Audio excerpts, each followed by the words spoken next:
Mother Dolorosa, ang birheng naghihinagpis o Mother Dolorosa ay isa sa mga imahe ng mahal na Birheng Maria na nagpapakita ng matinding pagdadalamhati.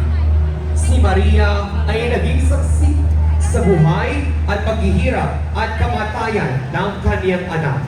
Siya ay nasa hulihan ng posisyon. Tanda na si Maria ay laging sumusunod sa kanyang anak na si Jesus. Siya ay binansagang Mother Dolorosa, ang ina ng kapighatian.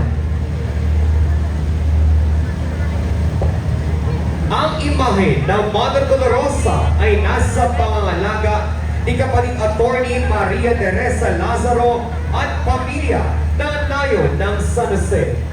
Mother Dolorosa, ang mahal na inang nagbibighati, ipanalangin mo kami.